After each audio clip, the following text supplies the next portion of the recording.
नमस्कार। मुख्यमंत्री अभ्युदय निःशुल्क कोचिंग योजना में आप सबका स्वागत है। आज हम पुनः एक बार इलेक्ट्रोकेमिस्ट्री के लेक्चर 6 को स्टार्ट करेंगे। लेक्चर 5 तक हम लोगों ने स्टडी किया था, लेकिन लेक्चर 6 को स्टार्ट करने से पहले हम लेक्चर 5 को लास्ट पोर्शन को रिवाइज करना चाहते हैं, जिससे कि लेक्चर 5 और 6 में कोऑर्डिनेशन बना रहे। तो देखिए मेरे प्यारे विद्यार्थियों कि लेक्चर 5 में मैंने ये बताया था कि गिब्स फ्री एनर्जी और केसी के बीच में क्या संबंध होता है, ई नॉट सेल और इक्विलिब्रियम कांस्टेंट केसी के बीच में क्या संबंध होता है। मैंने 3-4 रिलेशन आपको बताया था और सबका जो बेस था वो ये था नस्ट इक्वेशन। तो E cell is equal to E not cell, E is equal to E not cell minus 2.303 RT upon NF log concentration of product upon reactant. इसी को बेस बना करके हम लोगों ने 4, 5, 4 या 5 रिलेशन ऐसे थे जिनको कि डिराइव किया था और वो हमेशा एग्जाम में पूछे गए हैं। डेल्टा जी इक्विलिब्रियम कांस्टेंट के बीच में संबंध, ई सेल और कंसंट्रेशन कोसेंट के बीच में संबंध, और इसके बाद जब इक्विलिब्रियम की पोजीशन होती है, जब साम्यावस्था की पोजीशन होती है, तो उस समय क्या जीरो होता है, ई नॉट सेल जीरो होता है कि ई सेल जीरो होता है। तो इन चीज़ों को देखते हुए आज हम लोग स्टार्ट करेंगे इलेक्ट्रोकेमिकल सीरीज। हेडिंग डाल दीजिए इलेक्ट्रोकेमिकल सीरीज, इलेक्ट्रोकेमिकल सीरीज। आज इलेक्ट्रोकेमिस्ट्री का बहुत महत्वपूर्ण टॉपिक हम लोग पढ़ने जा रहे हैं, इसका नाम है इलेक्ट्रोकेमिकल सीरीज। हेडिंग डाल दीजिए इलेक्ट्रोकेमिकल सीरीज, इलेक्ट्रोकेमिकल सीरीज। भाई आप लोगों ने पढ़ा होगा, अगर इसको शॉर्ट फॉर्म में लिखें तो ECS, इलेक्ट्रोकेमिकल सीरीज। तो देखिए भाई इलेक्ट्रोकेमिकल सीरीज क्या है, आपने इंटरमीडिएट में पढ़ा होगा, उसके बाद भी आपने पढ़ा होगा कि अगर हम डिफरेंट इलेक्ट्रोड को उनके रिडक्शन पोटेंशियल के बढ़ते हुए क्रम में रखें तो एक सीरीज हमको मिलती है, यही सीरीज कहलाती है इलेक्ट्रोकेमिकल सीरीज। कैसे हम किसी भी इलेक्ट्रोड का इलेक्ट्रोड पोटेंशियल निकालते हैं ये ऑलरेडी हमने डिस्कस किया है। हमने आपको बताया है कि किसी भी इलेक्ट्रोड का इलेक्ट्रोड पोटेंशियल निकालने के लिए उसको आप रेफरेंस इलेक्ट्रोड से अटैच करिए। मान लिया कि हाइड्रोजन इलेक्ट्रोड रेफरेंस इलेक्ट्रोड है, उससे हमने अटैच किया। अगर हमारे वाले इलेक्ट्रोड पर जिसका हम इलेक्ट्रोड पोटेंशियल निकालना चाहते हैं उस पर रिडक्शन हो रहा है तो हम कहेंगे यह रिडक्शन इलेक्ट्रोड पोटेंशियल है। लेकिन अगर हाइड्रोजन इलेक्ट्रोड के कंपेरिजन में हमारे डिजायर्ड इलेक्ट्रोड जिसका इलेक्ट्रोड पोटेंशियल हम निकालना चाहते हैं उस पर ऑक्सीडेशन हो रहा है तो हम कहेंगे कि ये इस इलेक्ट्रोड का ऑक्सीडेशन इलेक्ट्रोड पोटेंशियल इतना है। तो इस तरीके से चाहे हम ऑक्सीडेशन इलेक्ट्रोड पोटेंशियल चाहे हम रिडक्शन इलेक्ट्रोड पोटेंशियल, दोनों में से हम कुछ भी निकाल सकते हैं, लेकिन हमें रेफरेंस इलेक्ट्रोड की मदद लेनी पड़ेगी। तो जब हम रेफरेंस इलेक्ट्रोड की मदद ले करके डिफरेंट इलेक्ट्रोड के इलेक्ट्रोड पोटेंशियल को हमने मेज़र किया और उनके इलेक्ट्रोड पोटेंशियल को रिडक्शन के टर्म में हमने रिडक्शन इलेक्ट्रोड पोटेंशियल के टर्म में इंक्रीजिंग आर्डर में अरेंज किया तो हमको एक सीरीज मिल गई। उस सीरीज का नाम है इलेक्ट्रोकेमिकल सीरीज। जैसा कि आपके सामने बना हुआ है, ये रिडक्शन हाफ रिएक्शन है, मतलब कि गेन ऑफ इलेक्ट्रॉन है। लिथियम प्लस 1 इलेक्ट्रॉन लेकर के लिथियम बना रहा है, पोटेशियम प्लस 1 इलेक्ट्रॉन लेके पोटेशियम बना रहा है, बेरियम प्लस 2 इलेक्ट्रॉन लेके बेरियम बना रहा है। यहाँ पर आपके सामने लिखा हुआ है reduction potential, standard reduction potential. Lithium का -3.05, पोटेशियम का -2.93, बेरियम प्लस 2 का -2.90, कैल्शियम प्लस 2 का -2.87। इसके बाद डैश डैश डैश किया है। डैश डैश इसलिए किया है कि सारी किताबों में नेट पर कहीं भी ये पूरी सीरीज दी गई है, आप इसको बना लीजिएगा। क्योंकि मेरे इस टेबल में, मेरे इस बोर्ड में पूरी टेबल आ ना पाती, इसीलिए मैंने बीच बीच के एलिमेंट मिस किया है और वहाँ डैश डैश, तो आप इसको बना लीजिएगा। यहाँ पर डैश डैश किया है, कुछ एलिमेंट मैंने छोड़े हैं। फिर उसके बाद H+ आया है। H+ का देखिए standard reduction electrode potential 0 volt, मैंने उस दिन बताया भी था, एक रेफरेंस इलेक्ट्रोड है। फिर Sn 10 का है, फिर कॉपर, फिर आयरन, और सब का देखिए हाइड्रोजन का 0, उसके बाद पॉजिटिव में वैल्यू बढ़ रही है। तो जब हम डिफरेंट इलेक्ट्रोड को उनके रिडक्शन इलेक्ट्रोड पोटेंशियल के टर्म में अरेंज करें तो हमको एक सीरीज मिलती है। That series is known as the electrochemical series. तो हम लिख सकते हैं कि लिख सकते हैं कि यदि different electrode, when different electrodes are arranged in order of their standard reduction electrode potential, then this arrangement is known as the electrochemical series. तो लिख सकते हैं कि when different DIFFERT,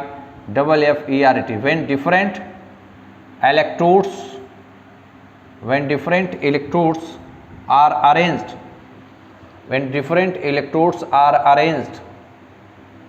when different electrodes are arranged in order of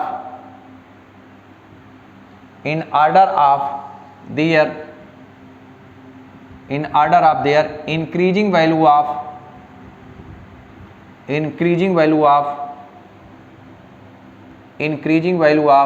standard reduction electrode potential, standard reduction electrode potential,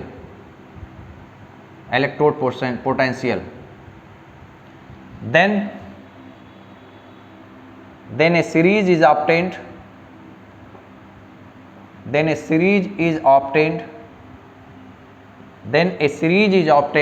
which is known as electrochemical series,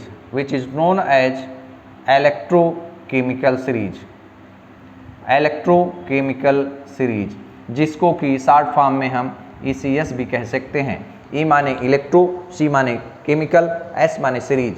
और ये figure जो आपके सामने बना हुआ है, ये सीरीज जो बनी हुई है, ये आपको लिखना है, यहाँ पर नोट करना है। तो देखिए भाई, अगर हम डिफरेंट इलेक्ट्रोड को, जैसे लिथियम के, कापर को, पोटेशियम को, barium, calcium, hydrogen, tin, copper, iron, ये फ्लोरीन, इन सब इलेक्ट्रोड को अगर हम उनके रिडक्शन पोटेंशियल के टर्म में अरेंज करें, इंक्रीजिंग आर्डर के टर्म में इंक्रीज करें, तो हमको एक सीरीज मिलती है। That series is known as the electrochemical series. देखिए, कभी कभी आपसे पूछा गया है कि इलेक्ट्रोकेमिकल सीरीज का दूसरा नाम भी है क्या? तो इलेक्ट्रोकेमिकल सीरीज को एक्टिविटी सीरीज भी कहा जाता है। इसके बाद आप लोगों को ये बनाना है, ये टेबल आप लोगों को बनानी है किसी बुक से देखकर, फिजिकल केमिस्ट्री की सारी बुक में दिया गया है, या नेट से आप सर्च कर लेंगे इलेक्ट्रोकेमिकल सीरीज, तो पूरी सीरीज दी गई हुई है। आप इसको नोट करेंगे ढंग से, यहाँ नोट करिए या किसी पेपर में नोट करके यहीं पर आप एडहेसिव कर दीजिएगा, अपने नोट्स में इसको चिपका दीजिएगा। तो देखिए भाई, उसके बाद आप लोग एक नोट लिखेंगे कि इलेक्ट्रोकेमिकल सीरीज, जो इलेक्ट्रोकेमिकल सीरीज है, इस इलेक्ट्रोकेमिकल सीरीज को एक्टिविटी सीरीज भी कहा जाता है। बहुत इंपॉर्टेंट चीज़ है ये कि electrochemical series is also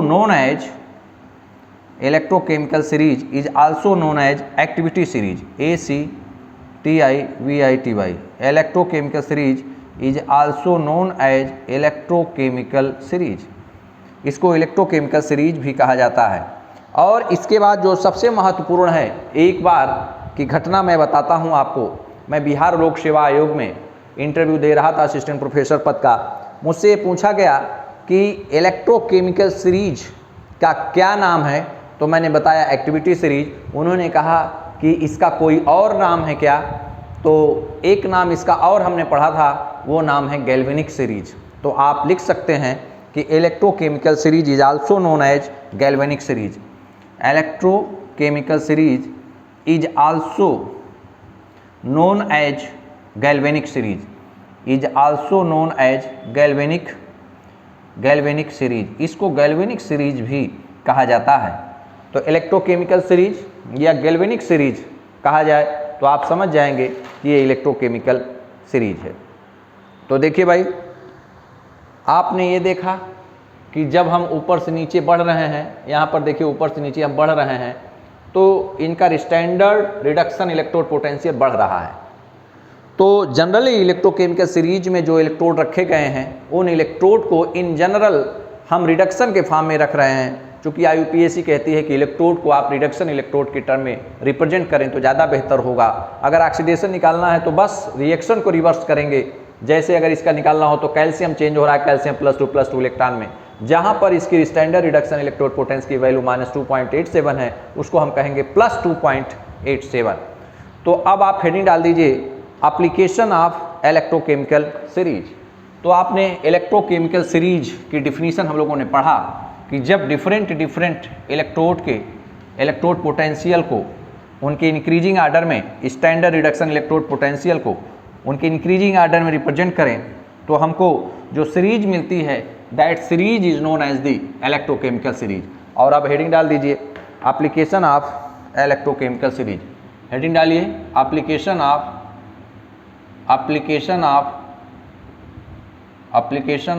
electrochemical series, electrochemical series, application of electrochemical series. Electrochemical series का एप्लीकेशन क्या है?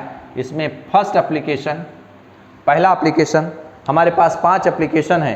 पहला application to compare the relative oxidising and reducing power, to compare, first number पे टू कंपेयर रिलेटिव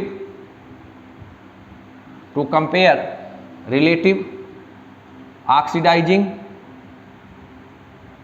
पहली heading है to compare relative oxidising and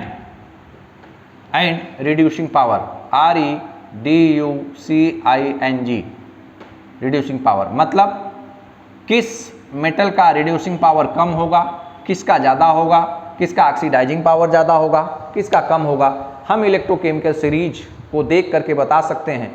इनके standard reduction electrode potential की value देख करके हम बता सकते हैं कि कौन ज़्यादा ऑक्सीडाइजिंग होगा, कौन कम ऑक्सीडाइजिंग होगा, कौन ज़्यादा रिड्यूसिंग होगा, कौन कम रिड्यूसिंग होगा। तो देखिए भाई पहले नंबर पे कि यहाँ से जब हम ऊपर चलते हैं, ऊपर से नीचे चल रहे हैं, तो रिडक्शन पोटेंशियल की वैल्यू क्या हो रही है? बढ़ रही है।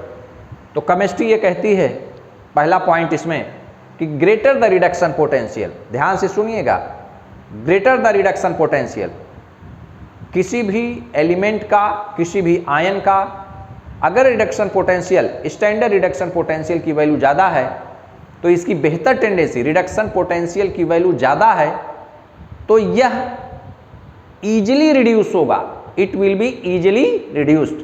Greater the standard reduction electrode potential, greater will be its tendency to undergo reduction.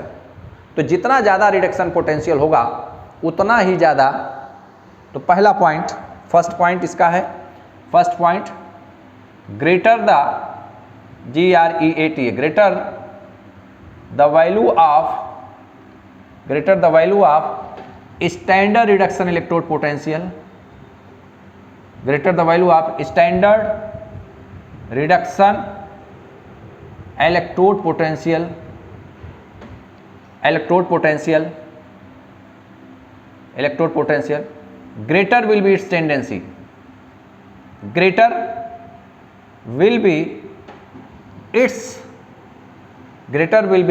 its tendency to undergo reduction, मतलब कि अगर कोई एलिमेंट है उसका reduction, standard reduction electrode potential ज़्यादा है तो greater will be its tendency to undergo reduction, that is easily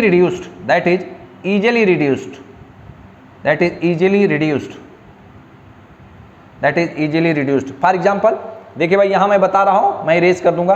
for example जैसे यहाँ पर देखिए, जब हमने लिथियम को लिया तो -3.05, पोटेशियम को लिया -2.93।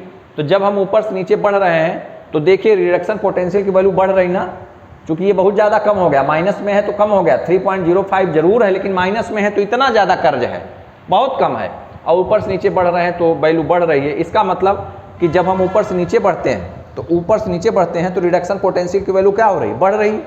इसका मतलब कि इसकी तुलना में ये आसानी से रिड्यूस होगा, इसकी तुलना में ये आसानी से रिड्यूस होगा, इसकी तुलना में ये आसानी से रिड्यूस होगा। क्यों? क्योंकि इनका रिडक्शन पोटेंशियल ज़्यादा है। इसकी तुलना में ये ज़्यादा अच्छी तरीके से रिड्यूस होगा क्योंकि इनका रिडक्शन पोटेंशियल ज़्यादा है। और फ्लोरीन का रिडक्शन पोटेंशियल सबसे ज़्यादा है। अच्छा ये बताइए कि अगर इसका रिडक्शन पोटेंशियल ज़्यादा है तो इसकी बेहतर टेंडेंसी होगी कि यह आसानी से रिड्यूस हो जाए। रिड्यूस होने का मतलब कि यह इलेक्ट्रॉन कहीं से ले। भाई अगर मैं कहूँ फॉर एग्जांपल, लिखिएगा नहीं, कि कॉपर +2 रिड्यूस हो रहा है तो इसको इलेक्ट्रॉन चाहिए ना, तो ये इलेक्ट्रॉन कहाँ से आया, कोई देने वाला तो होगा इसको, कोई डोनर होगा ना। तो ये तो गेन कर रहा है, ये तो रिड्यूस हो रहा है, लेकिन जो इलेक्ट्रॉन देगा वो ऑक्सीडाइज होगा ना, क्या होगा, वो ऑक्सीडाइज होगा। तो इसका मतलब ये हुआ कि जितना ज़्यादा स्टैंडर्ड रिडक्शन पोटेंशियल होगा उतनी ही बेहतर टेंडेंसी होगी एलिमेंट की या आयन की कि वो रिड्यूस हो जाए, आसानी से रिड्यूस हो जाए। तो जब ये बहुत आसानी से बहुत तेज़ी से रिड्यूस होगा तो दूसरा उतनी तेज़ी से ऑक्सीडाइज होगा। इसका मतलब कि ये दूसरे को कहेगा है तुम ऑक्सीडाइज हो जाओ भाई, मतलब ये उसके लिए ऑक्सीडाइजिंग एजेंट का काम करेंगे। उसको कहेंगे मैं रिड्यूस हो रहा हूँ, मुझे इलेक्ट्रॉन चाहिए, मुझे इलेक्ट्रॉन चाहिए। तो वो कहता है भैया कितना इलेक्ट्रॉन, ये कहते हैं 10 20 25 50 देते रहो, तो बेचारा 10 20 25 50 इलेक्ट्रॉन देता रहा। इसका मतलब ये तो रिड्यूस हो रहे हैं और वो क्या हो रहा है, ऑक्सीडाइज हो रहा है। इसका मतलब कि ये उसको इंस्पायर करे तुम ऑक्सीडाइज हो, तो ये उसके लिए ऑक्सीडाइजिंग एजेंट हो गए। तो हम ये कह सकते हैं, इसका कंक्लूजन ये निकाल सकते हैं कि अगर ये आसानी से रिड्यूस हो गया, इसका मतलब कि it will oxidise another agent very easily। तो it will oxidize another species very easily, बहुत आसानी से ऑक्सीडाइज। इसका मतलब कि जिसका स्टैंडर्ड रिडक्शन पोटेंशियल बहुत ज़्यादा है वो बेटर ऑक्सीडाइजिंग एजेंट होगा ना। तो इसका मतलब कि better oxidising agent, better oxidising agent, OXIDISING, better oxidising agent और स्ट्रांग ऑक्सीडाइजिंग एजेंट, आर करके लिख सकते हैं, आर गुड ऑक्सीडाइजिंग एजेंट या strong oxidising agent, stronger oxidising agent. Strong oxidising agent को OA लिखा जाता है।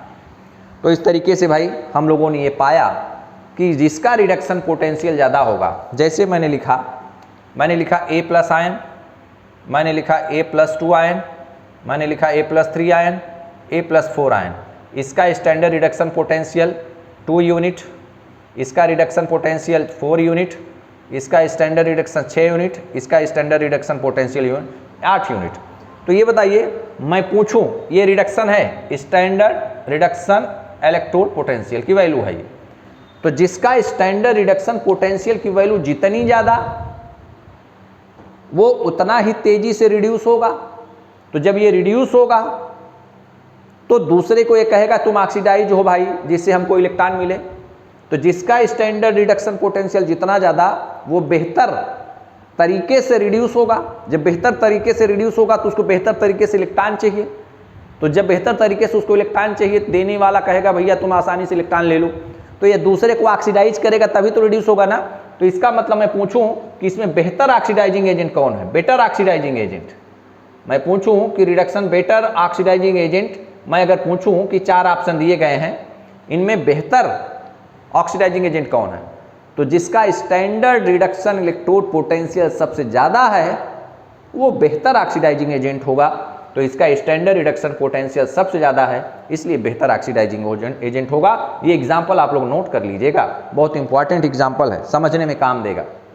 मैंने 4 ऑप्शन बना दिया है, स्टैंडर्ड रिडक्शन इलेक्ट्रोड पोटेंशियल की वैल्यू दिया है। तो इसका मतलब बेटर ऑक्सीडाइजिंग एजेंट या स्ट्रांग ऑक्सीडाइजिंग एजेंट। तो इस तरीके से हम कह सकते हैं। यहाँ पर देखिए, तो जब हम ऊपर से नीचे आए तो सबसे ज़्यादा स्टैंडर्ड रिडक्शन पोटेंशियल किसका है, फ्लोरीन का। फ्लोरीन का कितना है 2.87 सबसे ज़्यादा है। इसका मतलब कि फ्लोरीन बहुत ईजिली रिड्यूस होगा, और जब ईजिली रिड्यूस होगा तो ये बेहतर ऑक्सीडाइजिंग एजेंट होगा ना। इसीलिए पूरी पीरियाडिक टेबल में कहा जाता है कि fluorine is the better oxidising agent. क्यों? क्योंकि इसका स्टैंडर्ड रिडक्शन इलेक्ट्रोड पोटेंशियल बहुत ज़्यादा है। तो देखिए यहाँ पर आपने लिखा कि increasing strength of oxidising agent, ऊपर से नीचे जब हम बढ़ रहे हैं तो इसका इलेक्ट्रोड पोटेंशियल की तुलना में ये ज़्यादा है, तो ये ज़्यादा है, तो ये बेहतर तरीके से रिड्यूस होगा। बेहतर तरीके से रिड्यूस होगा तो इसकी तुलना में ये बेहतर ऑक्सीडाइजिंग एजेंट होगा, इसकी तुलना में ये बेहतर ऑक्सीडाइजिंग होगा, इसकी तुलना में ये होगा, इसकी तुलना में ये होगा, फिर ये होगा। तो fluorine is the better oxidizing agent. Fluorine is the very high reduction potential. Second point, इसी में सेकेंड पॉइंट आप लिखिए, फर्स्ट पॉइंट तो आपने लिखा, फर्स्ट पॉइंट तो आपने लिखा और सेकेंड पॉइंट आप इसी में लिखिए। सेकेंड पॉइंट आप लिखिए कि fluorine has very high, fluorine has very high standard reduction electrode potential. Fluorine has very high standard reduction electrode potential. इसका मतलब क्या हुआ? एस माने स्टैंडर्ड, आर माने रिडक्शन, ई माने इलेक्ट्रोड, पी माने potential. Fluorine has very high standard reduction electrode potential. इसका मतलब F2 will be easily reduced, F2 will be easily reduced। Fluorine बहुत आसानी से रिड्यूस होगा। इसका मतलब क्या हुआ? कोई ये दूसरे को ऑक्सीडाइज करेगा ना, it will oxidise another very easily, तो इजीली रिड्यूस होगा, तो it will act strong oxidising agent, it will act strong oxidising agent, it will act strong oxidising agent. तो पूरी पीरियोडिक टेबल में फ्लोरीन एक स्ट्रॉन्ग ऑक्सीडाइजिंग एजेंट होगा। Next point, third number पे देखिए भाई, लिथियम को लीजिए। लिथियम का स्टैंडर्ड रिडक्शन इलेक्ट्रोड पोटेंशियल बहुत कम है, तो इसका मतलब कि यह बहुत मुश्किल से रिड्यूस होगा, बहुत मुश्किल से रिड्यूस होगा, तो यह बहुत वीक ऑक्सीडाइजिंग एजेंट होगा। तो यहीं पर देखिए, यहाँ से स्टार्ट हो रहा है और इस तरफ एरो लगा हुआ बढ़ने का, ये बढ़ने का एरो लगा हुआ है, तो इसका मतलब कि lithium plus is weakest reduce oxidising agent. क्यों? इनका स्टैंडर्ड रिडक्शन इलेक्ट्रोड पोटेंशियल बहुत कम है, तो यह बहुत मुश्किल से रिड्यूस होगा, बहुत मुश्किल से रिड्यूस होगा, तो दूसरे को ऑक्सीडाइज भी बहुत मुश्किल से करेगा। तो इसका मतलब कि lithium plus is very weak oxidising agent. तो यहाँ पर आप लिख सकते हैं कि lithium plus is a very weak oxidising agent. क्यों ऐसा है? क्यों ऐसा है भाई? एक्सप्लेन कर ले जाएंगे ना। Since it has very low value of, since it has very low value of standard reduction electrode potential. तो इस तरीके से हम लोगों ने ये देखा कि फ्लोरीन पूरी पीरियोडिक टेबल में सबसे बेहतर ऑक्सीडाइजिंग एजेंट है और सबसे वीक ऑक्सीडाइजिंग एजेंट कौन है? लिथियम। तो हम इस चीज़ को याद रखेंगे कि fluorine is a strongest oxidising agent, whereas lithium plus is a weakest oxidising agent. और देखिए एरो के माध्यम से बना भी हुआ है। अब दूसरी बात, नेक्स्ट इसी में हम लिख सकते हैं कि फाइनली, तो भाई हमने बताया कि जिसका रिडक्शन पोटेंशियल जितना ज़्यादा वह बेहतर ऑक्सीडाइजिंग एजेंट होगा, जिसका रिडक्शन पोटेंशियल जितना ज़्यादा, जिसका रिडक्शन पोटेंशियल जितना ज़्यादा, तो उसके दूसरे को रिड्यूस करने का जो पावर होगा वह उतना ही ज़्यादा होगा। मतलब कि दूसरे को, अगर किसी का रिडक्शन पोटेंशियल बहुत ज़्यादा है तो वह आसानी से रिड्यूस होगा और दूसरे को ऑक्सीडाइज करने की टेंडेंसी उसकी बहुत ज़्यादा होगी। तो इसी को हम फार्मूले के फॉर्म में लिखना चाहते हैं, जो अभी हम लोगों ने डिस्कस किया। एक लाइन में एक फार्मूला बना लिया जाए, जिससे कि जब कभी भी हम एग्ज़ाम में जाएं तो रिवाइज करने में और वही फार्मूला हम सेट कर लें कि रिडक्शन पोटेंशियल, फाइनली लिखिए नोट करके, finally reduction potential REDUCTI, reduction potential is inversely proportional to reducing power, REDUC, reducing power या रिड्यूसिंग स्ट्रेंथ। जिसका रिडक्शन पोटेंशियल जितना ज़्यादा, उसके खुद के रिड्यूस होने की टेंडेंसी बहुत ज़्यादा, वो दूसरे को रिड्यूस नहीं करेगा, वो दूसरे को, या यहाँ पर लिख सकते हैं oxidising agent, oxidising directly proportional to oxidising agent या ऑक्सीडाइजिंग स्ट्रेंथ। और इसको आप स्क्वायर ब्रैकेट कर लीजिए। बहुत इंपॉर्टेंट चीज़ आपके सामने चल रही, बहुत important.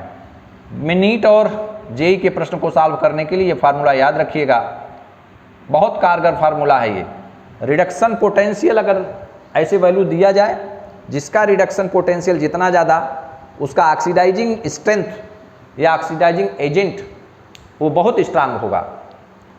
Reduction potential inversely proportional to reducing strength, directly proportional to oxidising agent या ऑक्सीडाइजिंग स्ट्रेंथ। तो भाई याद रखिएगा, reduction potential inversely proportional to reducing power, directly proportional to oxidising agent या directly proportional to oxidising power ना।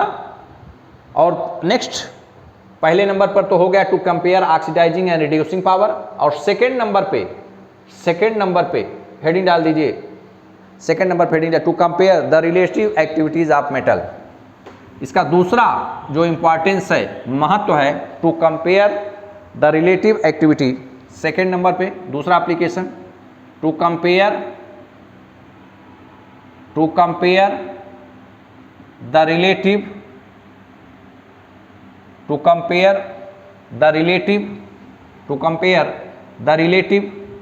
activity, ACTIVITY, to compare the relative activity of metals,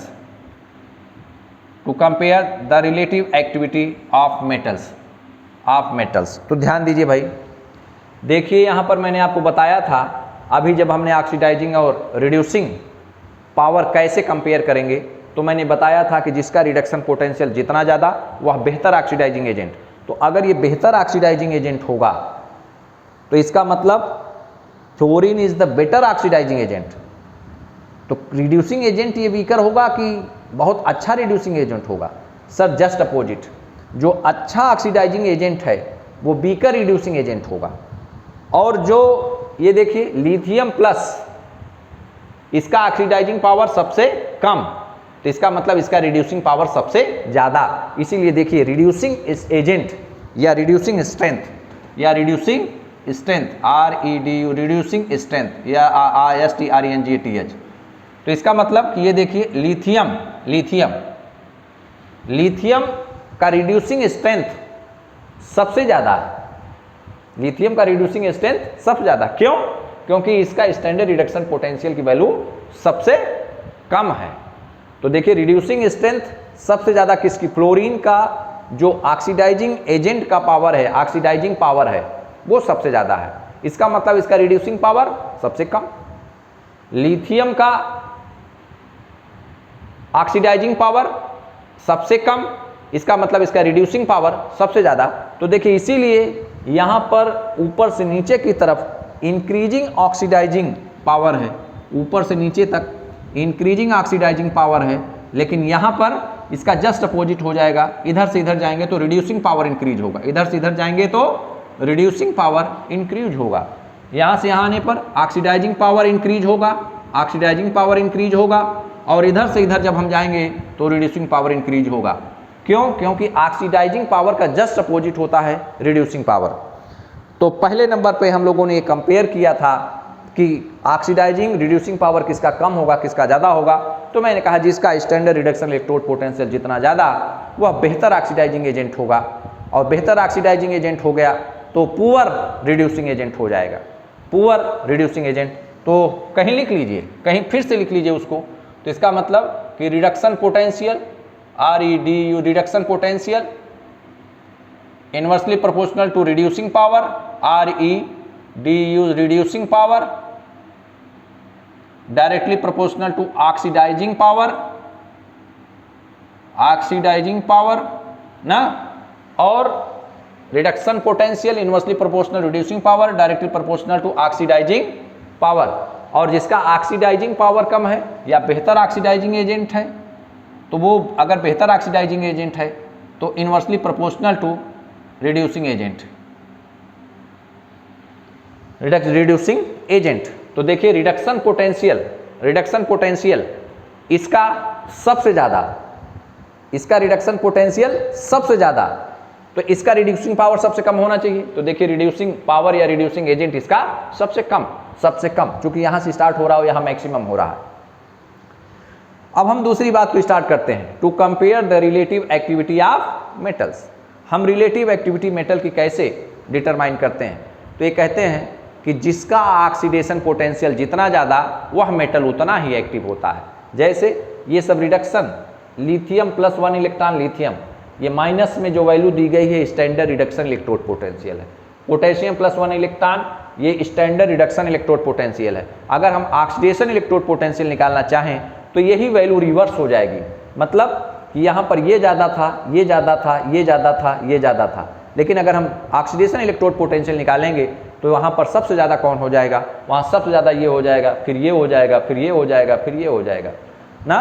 तो in chemistry ये कहती है कि जिसका ऑक्सीडेशन पोटेंशियल जितना ज़्यादा उसकी एक्टिविटी उतना ही ज़्यादा। तो हम लोग लिख सकते हैं a metal with greater oxidation potential can displace the another metal lower oxidation potential. तो लिखिए a metal with greater oxidation potential, a metal with greater oxidation potential, a metal with greater oxidation potential, POTENTIOAL, a metal with greater oxidation potential can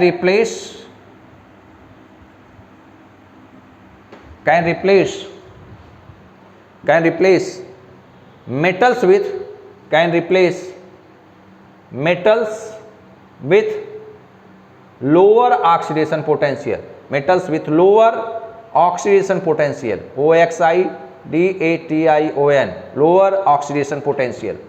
lower oxidation potential।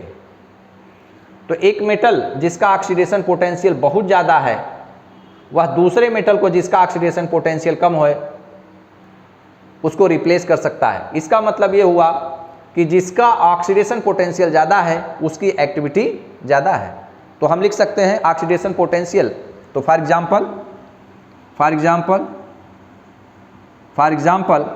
Oxidation potential is directly proportional to activity. Oxidation potential तो लिख सकते हैं, यहाँ पर note करके लिख लीजिए, एक नोट लिखिए, यहाँ पर नोट करके लिखिए, that is oxidation potential directly proportional to activity. जिसका ऑक्सीडेशन पोटेंशियल ज़्यादा होगा उसकी एक्टिविटी ज़्यादा होगी। तो फॉर एग्जांपल अगर हम कहें कि फॉर एग्जांपल ले लें, for example oxidation potential of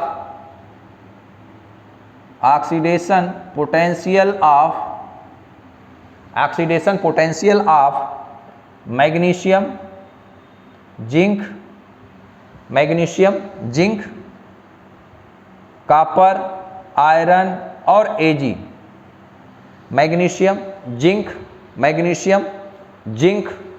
iron, copper और AG. Magnesium, zinc, iron, copper and AG. Iron को पहले लिख लीजिए, copper and AG. Oxidation potential magnesium का सबसे ज़्यादा, फिर उसके बाद जिंक का, फिर आयरन का और फिर कॉपर का और फिर एजी का। ये क्या है भाई? ये ऑक्सीडेशन पोटेंशियल है डिफरेंट मेटल का। ये ऑक्सीडेशन पोटेंशियल आर्डर है, ऑक्सीडेशन पोटेंशियल आर्डर है। मैग्नीशियम, जिंक, आयरन, कॉपर और एजी। आयरन, कॉपर और एजी। तो इसका मतलब ये हुआ कि जब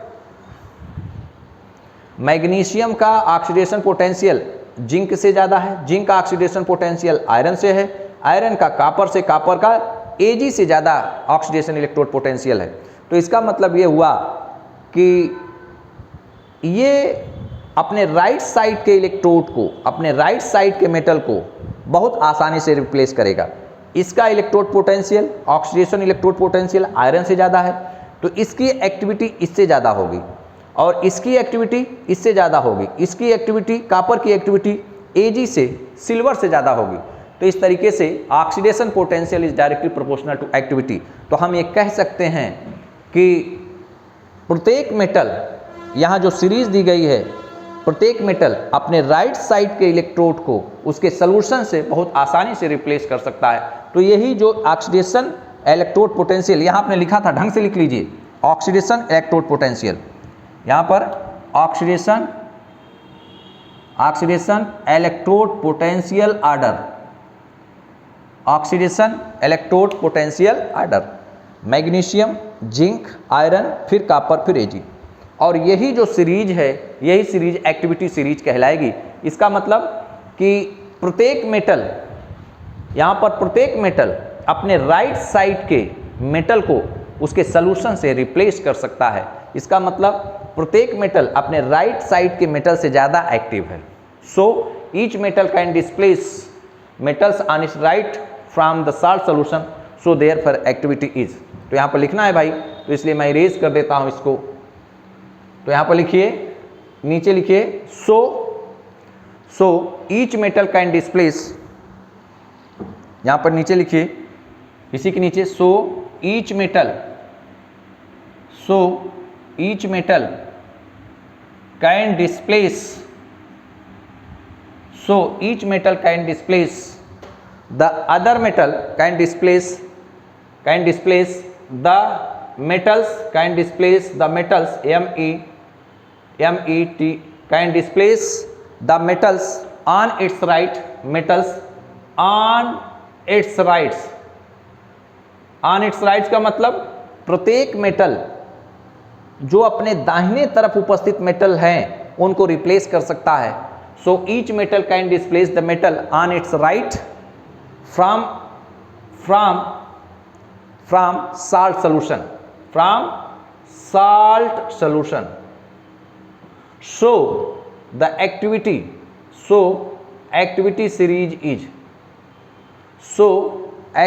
series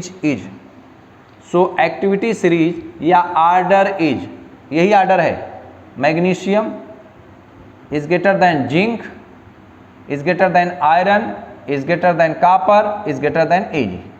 तो भाई यही एक्टिविटी सीरीज है, this is the activity series. तो यहाँ पर ध्यान देने की बात है, पहला जो महत्व हम लोगों ने एप्लीकेशन देखा इलेक्ट्रोकेमिकल सीरीज का, वो ये देखा कि कैसे हम ऑक्सीडाइजिंग और रिड्यूसिंग पावर किसी भी मेटल का बता सकते हैं कि इसका ऑक्सीडाइजिंग पावर दूसरे वाले से ज़्यादा है, दूसरे वाले का तीसरे से ज़्यादा है, और कौन बेहतर ऑक्सीडाइजिंग एजेंट होगा, कौन बेहतर रिड्यूसिंग एजेंट होगा, इसको बताया। दूसरे नंबर पे हमने कहा कि जिसका ऑक्सीडेशन पोटेंशियल जितना ज़्यादा उसकी एक्टिविटी उतना ज़्यादा। अगर हम कहें कि मैग्नीशियम, हम जानते हैं कि ऑक्सीडेशन पोटेंशियल ये रिडक्शन के टर्म में दिया गया है, इसको हम रिवर्स कर लेंगे तो हमको ऑक्सीडेशन इलेक्ट्रोड पोटेंशियल मिल जाएगा। और फिर हम ये देखेंगे कि मैग्नीशियम का ऑक्सीडेशन पोटेंशियल जिंक से ज़्यादा है, जिंक का आयरन से है, आयरन का कॉपर से, कॉपर का सिल्वर से, Ag से है। तो ये ऑक्सीडेशन पोटेंशियल का ऑर्डर है। और हमने बताया कि जिसका ऑक्सीडेशन पोटेंशियल जितना ज़्यादा उसकी एक्टिविटी उतनी ही ज़्यादा। इसका मतलब कि ये जो मेटल है अपने राइट साइड के मेटल को उसके साल्ट सॉल्यूशंस बहुत आसानी से रिप्लेस करेगा। ये मेटल इसको, आयरन को उसके साल्ट सॉल्यूशन से आसानी से रिप्लेस करेगा, आयरन कॉपर को रिप्लेस करेगा, कॉपर Ag को रिप्लेस करेगा। तो जिसका ऑक्सीडेशन पोटेंशियल जितना ज़्यादा उसकी एक्टिविटी उतना ज़्यादा। तो दो एप्लीकेशन हम लोगों ने पढ़ा, और तीसरा एप्लीकेशन है जो कि आप पढ़ भी चुके हैं, to calculate the standard EMF of any electrochemical cell. Next application to calculate standard EMF of, third application to calculate CAL, to calculate the standard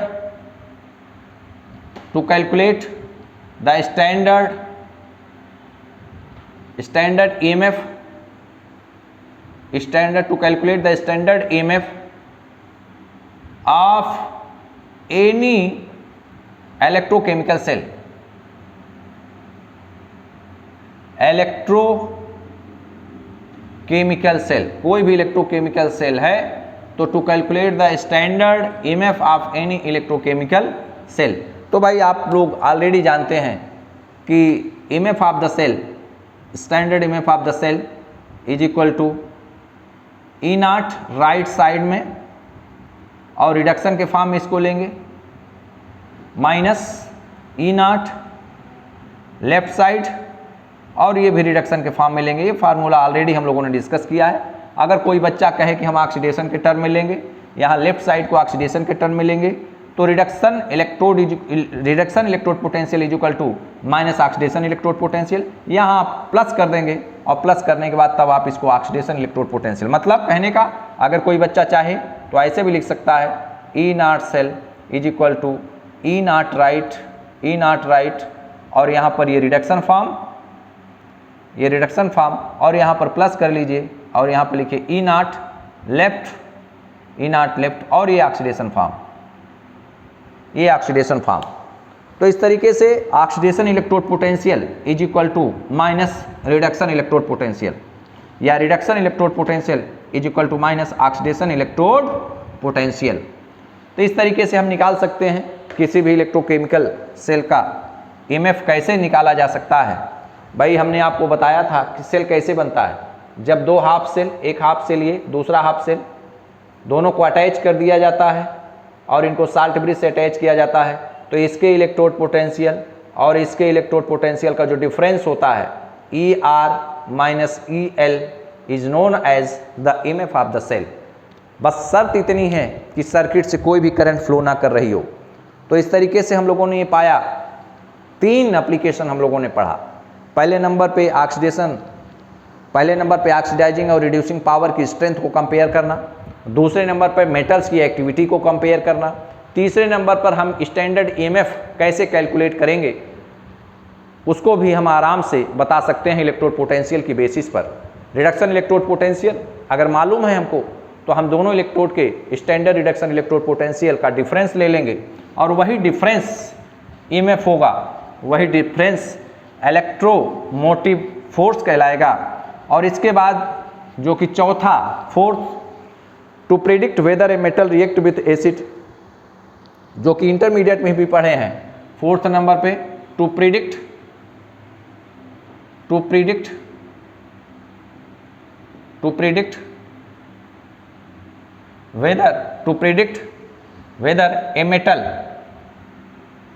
whether a metal will react, to predict whether a metal will react with acid to liberate LIBERAT, to liberate the hydrogen gas, to predict whether a metal will react with acid to liberate hydrogen gas। Hydrogen gas को liberate करना है तो कोई metal ऐसा है वो HCl में dissolve करें, H2SO4 में डिजॉल्व करें। जैसे कापर को अगर हम HCl में डिजॉल्व करें तो हाइड्रोजन गैस निकलेगी कि नहीं, अगर आयरन को इसमें डिजॉल्व करें तो निकलेगी कि नहीं। तो कैसे हम जानेंगे कि कोई भी मेटल किसी भी एसिड से हाइड्रोजन गैस इवॉल्व करेगी कि नहीं, इसको जानने के लिए हम इलेक्ट्रोकेमिकल सीरीज की मदद ले सकते हैं।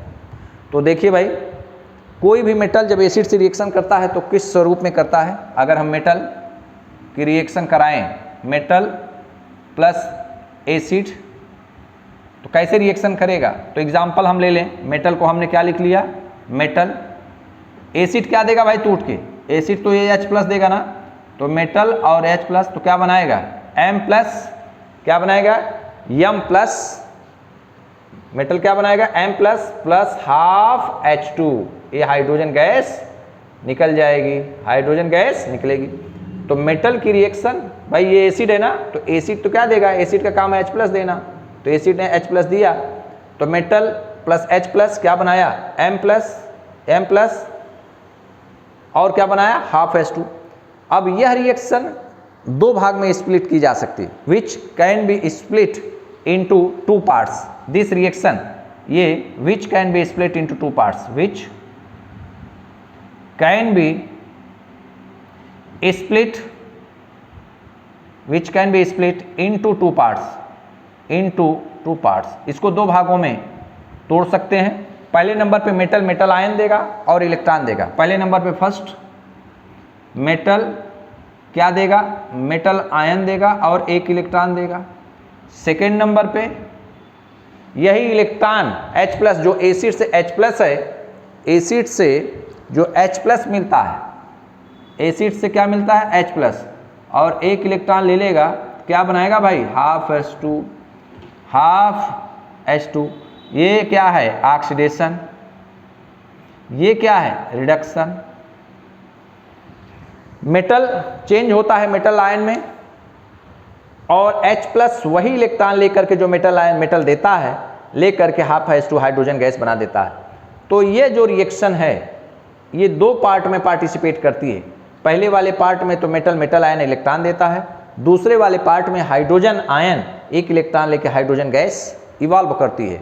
तो इसका मतलब एक निष्कर्ष हम निकाल सकते हैं, इसका निष्कर्ष निकाल सकते हैं कि हाइड्रोजन के ऊपर इलेक्ट्रोकेमिकल सीरीज में हाइड्रोजन के ऊपर जितने भी मेटल हैं वो मेटल जब HCl के साथ रिएक्शन करेंगे तो हाइड्रोजन गैस निकालेंगे, और जो मेटल हाइड्रोजन के नीचे हैं जब वो उनको एसिड में डिसॉल्व किया जाता है तो हाइड्रोजन गैस इवॉल्व नहीं करते हैं। तो एक नोट लिख सकते हैं कि इलेक्ट्रोकेमिकल सीरीज में हाइड्रोजन से ऊपर जितने भी मेटल हैं वो आसानी से HCl से हाइड्रोजन गैस निकाल सकते हैं, इवॉल्व कर सकते हैं, but all those metals which are present below the hydrogen in the electrochemical series cannot displace the hydrogen gas from any acid solution।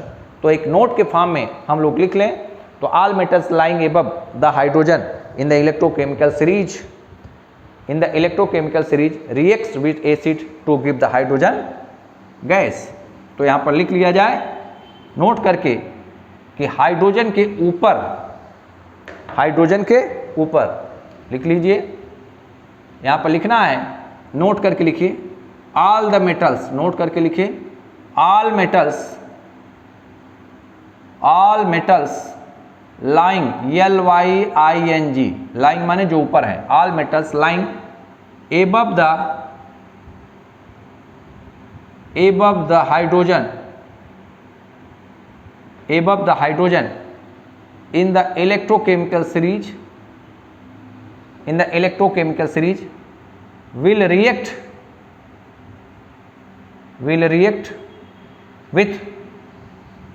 with acid to give the hydrogen gas,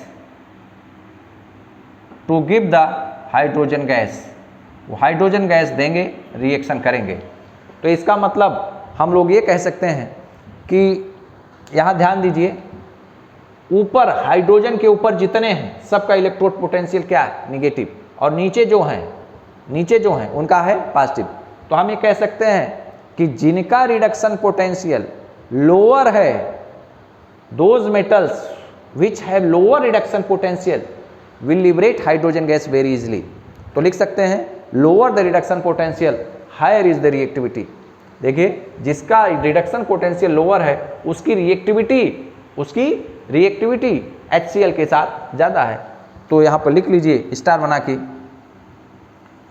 के लिख लीजिए कि lower the reduction potential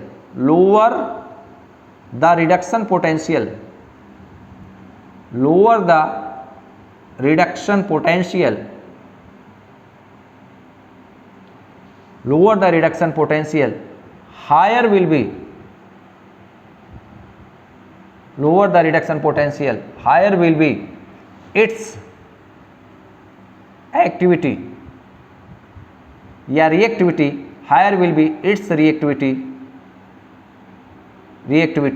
with acid। तो ये बहुत important star है भाई, जिसका रिडक्शन पोटेंशियल लोअर होगा। अरे भाई जो हाइड्रोजन के ऊपर हैं उनका सबका रिडक्शन पोटेंशियल देखिए क्या है, निगेटिव है।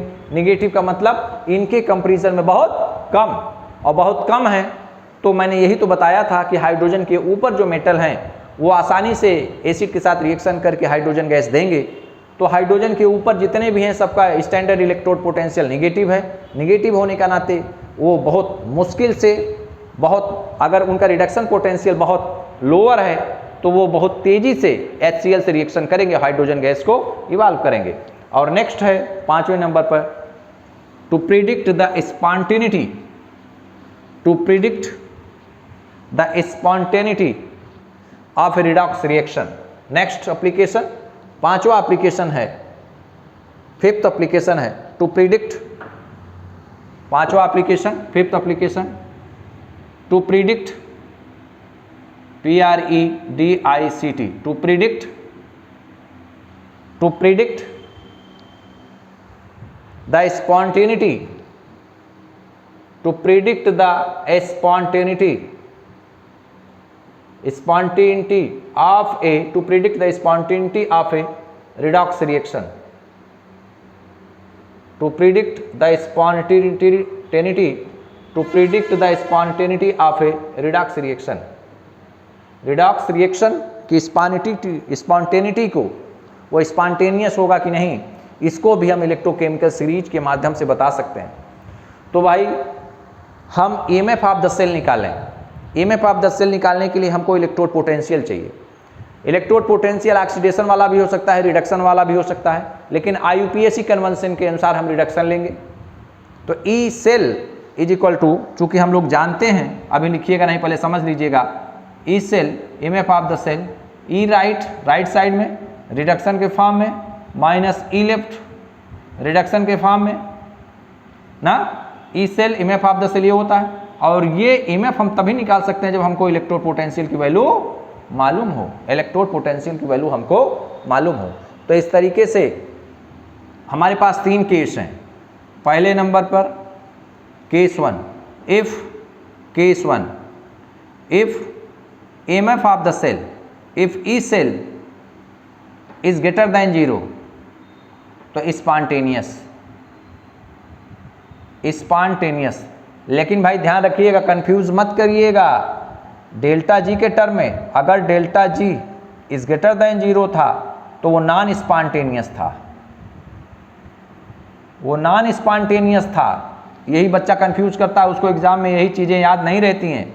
और केस टू, अगर EMF of the cell, if E cell EMF of the cell is less than 0, negative, तो क्या लिखेंगे, non spontaneous,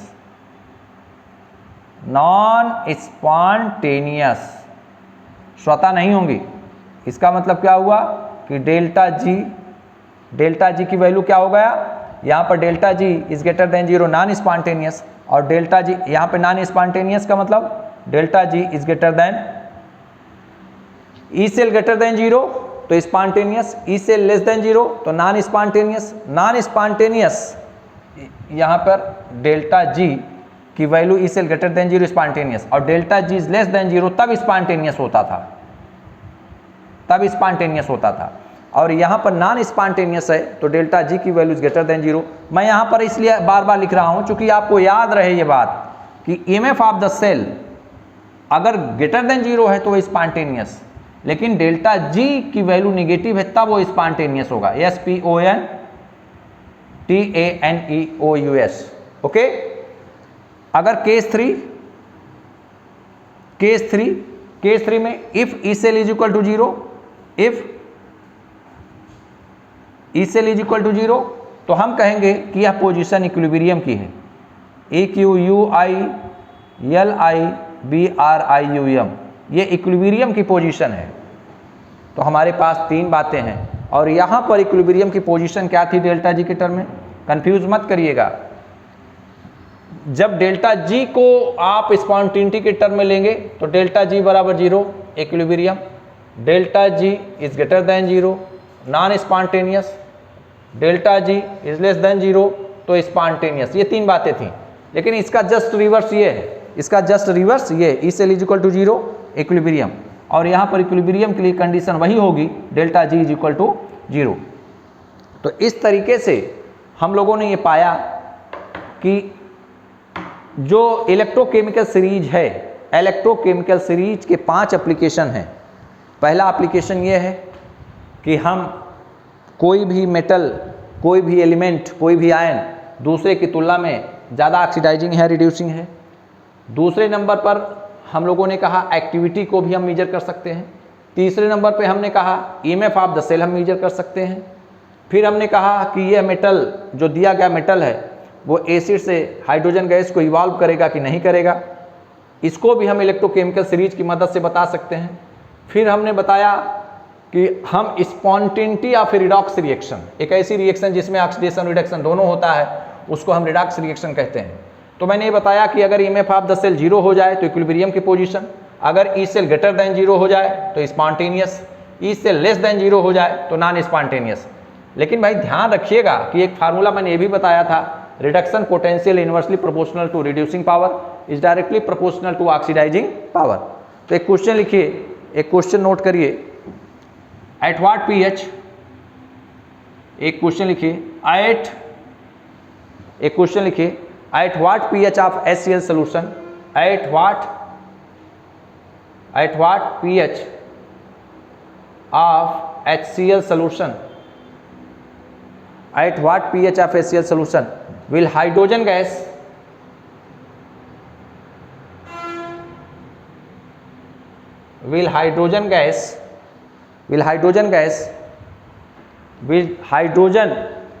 at what pH of HCl solution will hydrogen gas electrode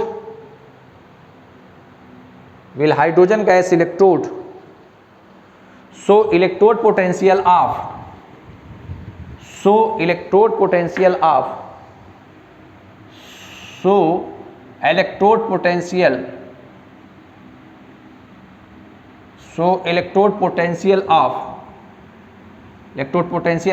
0.118 volt, minus में है volt.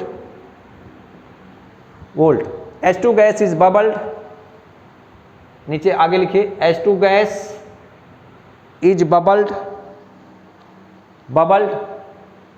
H2 gas is bubbled at 298 Kelvin and 1 atmosphere pressure। मैंने आपको इसको पढ़ाया है, आपको बताया भी है।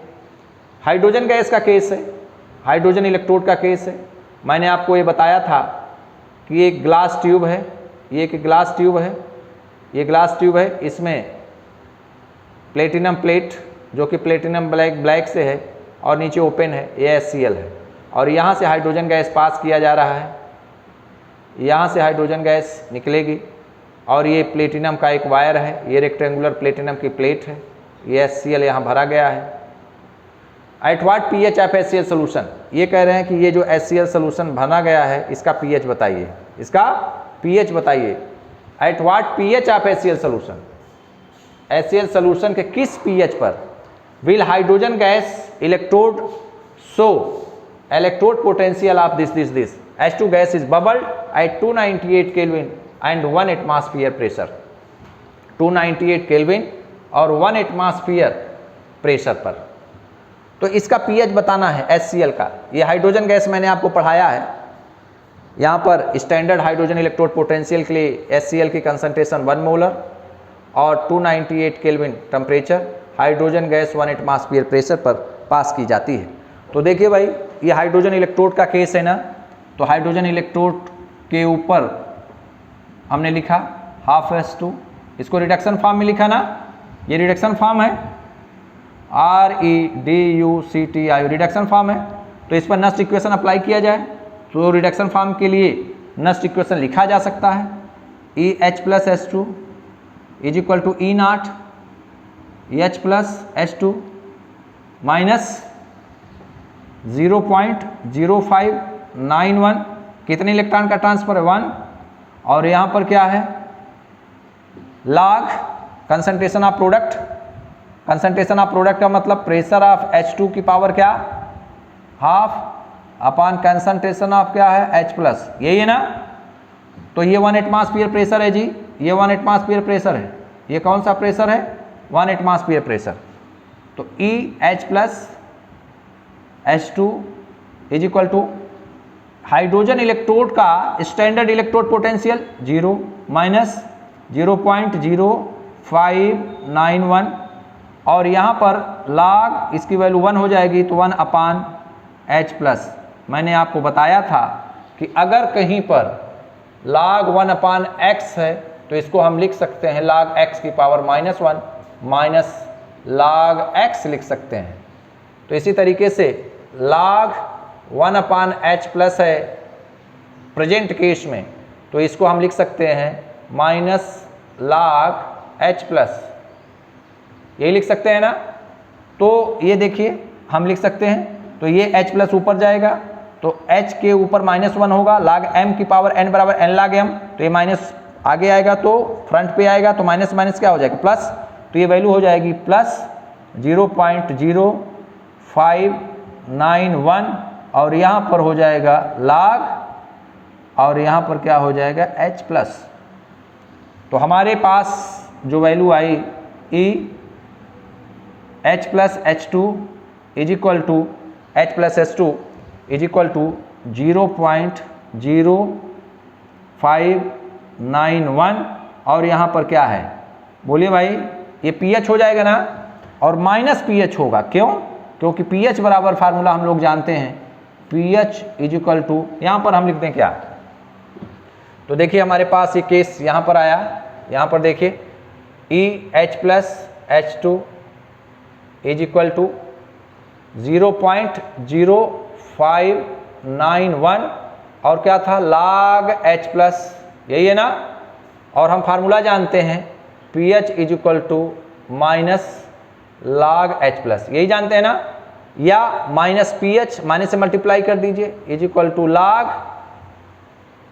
H+, यही है ना।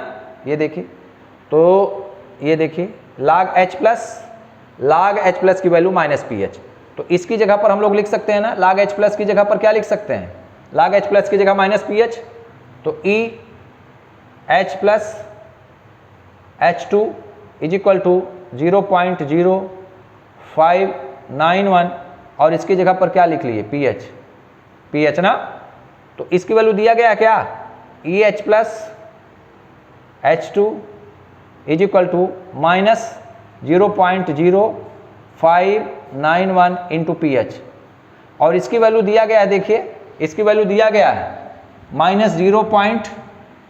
Hydrogen gas electrode so electrode potential, hydrogen gas electrode का इलेक्ट्रोड पोटेंशियल कितना है 0.118, तो -0.118, तो इससे इससे क्या हुआ कैंसिल, तो pH बराबर बताइए, pH बराबर 0.118 अपान क्या 0.0591 और इसको जब आप कैलकुलेट करेंगे तो ये वैल्यू 2 के बराबर आएगी, तो pH is equal to 2, pH is equal to 2।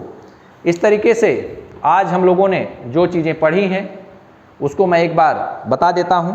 आज इलेक्ट्रोकेमिकल सीरीज हम लोगों ने पढ़ा है। इलेक्ट्रोकेमिकल सीरीज जब हम डिफरेंट इलेक्ट्रोड को उनके इलेक्ट्रोड पोटेंशियल के रिडक्शन स्टैंडर्ड इलेक्ट्रोड पोटेंशियल के बढ़ते हुए क्रम में रखें तो एक सीरीज मिलती है जिसको हम इलेक्ट्रोकेमिकल सीरीज कहते हैं। इलेक्ट्रोकेमिकल सीरीज को गैल्वेनिक सीरीज कहते हैं या एक्टिविटी सीरीज कहते हैं। फिर हमने बताया कि इसके कई एप्लीकेशन हैं। पहले नंबर पे ऑक्सीडाइजिंग और रिड्यूसिंग पावर कैसे ज्ञात करेंगे हमने बताया। दूसरे नंबर पर एक्टिविटी ऑफ मेटल को हम मेजर कर सकते हैं। तीसरे नंबर पर हम EMF of the cell measure कर सकते हैं इलेक्ट्रोकेमिकल सीरीज से। और चौथे नंबर पर हम ये बता सकते हैं कि दिया गया मेटल HCl से H2SO4 से या किसी एसिड से हाइड्रोजन गैस लिबरेट करेगा कि नहीं, इसको आसानी से बता सकते हैं। फिर हमने आपको एक न्यूमेरिकल कराया, उसमें हाइड्रोजन इलेक्ट्रोड का इलेक्ट्रोड पोटेंशियल दिया गया है। हाइड्रोजन इलेक्ट्रोड का इलेक्ट्रोड पोटेंशियल दिया गया है, pH पूछ रहा है तो बहुत आसानी से आप निकाल सकते हैं। लेकिन ये फार्मूला जरूर याद रखिएगा, रिडक्शन पोटेंशियल ये फार्मूला जरूर याद रखिएगा, inversely proportional to 1 upon reducing power is directly proportional to oxidising agent या ऑक्सीडाइजिंग पावर। रिडक्शन पोटेंशियल जिसका ज़्यादा होगा वो बेहतर ऑक्सीडाइजिंग एजेंट होगा। तो इन्हीं शब्दों के साथ में मैं आज इस लेक्चर को समाप्त करता हूँ। अलविदा, नमस्कार।